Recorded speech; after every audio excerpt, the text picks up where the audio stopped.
Carla Hinton reporting for the Oklahoman and NewsOK.com. Unitarian Universalists around the country are gathering together in solidarity since the July 27th fatal shootings in Knoxville, Tennessee. An armed man walked into the Tennessee Valley Unitarian Universalist Church and opened fire on the congregation, killing 2 people and wounding several others. First Unitarian Church of Oklahoma City held a prayer vigil earlier this week, and I have here with me Rev Mark Christian. He is the pastor of that church. And I wanted to talk to Reverend Christian about the recent shooting and also the solidarity of Unitarians in its aftermath. Reverend Christian, why did your church decide to have a prayer vigil? In short, because our colleague who serves there in Knoxville asked for the prayers of people to stand with his congregation, with those who were injured, with those who died, those who are grieving. And certainly if someone asks for prayers, I believe that you should give them. And we felt the need to support that. We also, as a church, are a covenantal tradition, not a creedal tradition. We're gathered around promise.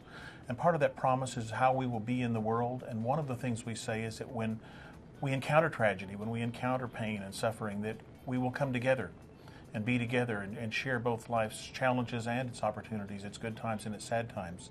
So it seemed a natural opportunity for us to come together. It was also important for us to know that we don't stand alone, and so we invited through the Interfaith Alliance and through some of the other progressive religious communities in the area, other denominations and other churches to come gather with us, which they did Wednesday night. Okay, great, okay.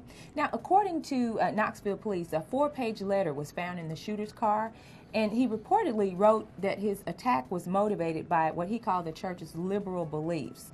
Can you comment about that? Had you heard that? Yes, from the very beginning there was a great deal of speculation that might be the case. Okay. That church had recently put a sign out in front of their church saying that they were open to the presence and the leadership of gay and lesbian bisexual persons. Okay. And that had recently gone out. Their minister had been active in the community in terms of writing letters to the editor, and from the very beginning there was a sense that might be connected to that. Of course, when the letter was discovered, it was clear that he was indeed trying to kill liberalism, which he felt like was his personal dismay. He hadn't had a steady employment for a time, and I think he was blaming liberalism. Where he gets there, that's what concerns me. Is how one begins to point fingers at one particular group for an individual problem. Right. That's a great segue into my next question. Now, according to the Religion News Service, this is the first such attack on a Unitarian church, and apparently the FBI and local police are investigating to see if this should be prosecuted as a hate crime because it had a religious motive that can be proved, or they believe that if it can be proved that it was a religious motive, that it could be prosecuted as a hate crime. In light of everything that's been made public so far, do you think that the shooter should be charged with a hate crime? I'm a bit ambivalent on that. Okay. I think most crimes like that are hate-filled to start with. Okay. To isolate one individual's actions as a hate crime, I'm not sure that it rises to that level. The part there that truly concerns me is the way that this man's anger and his hatred had been fed.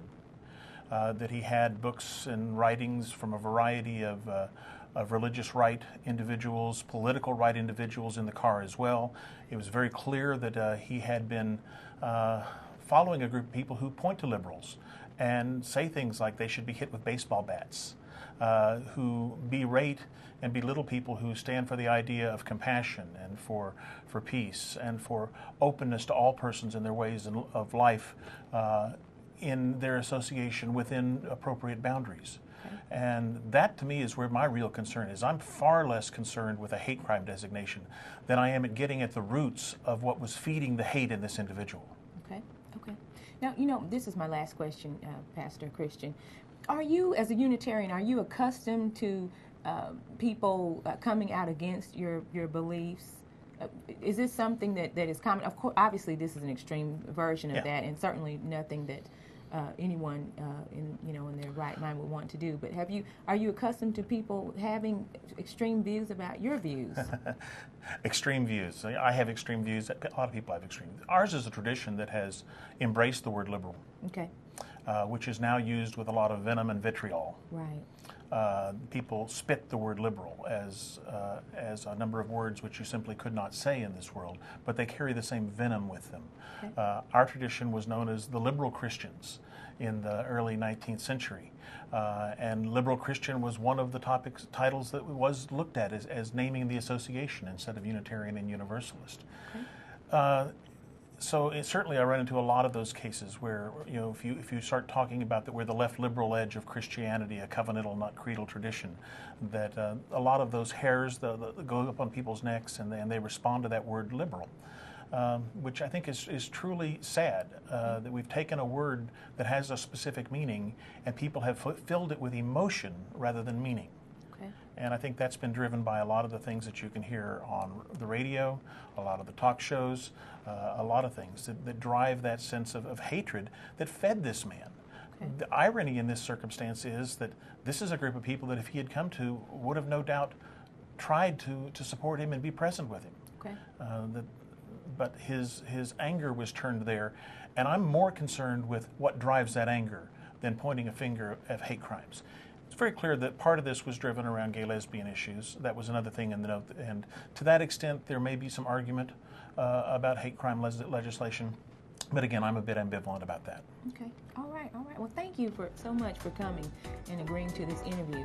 This is Carla Hinton reporting for the Oklahoman and NewsOK.com.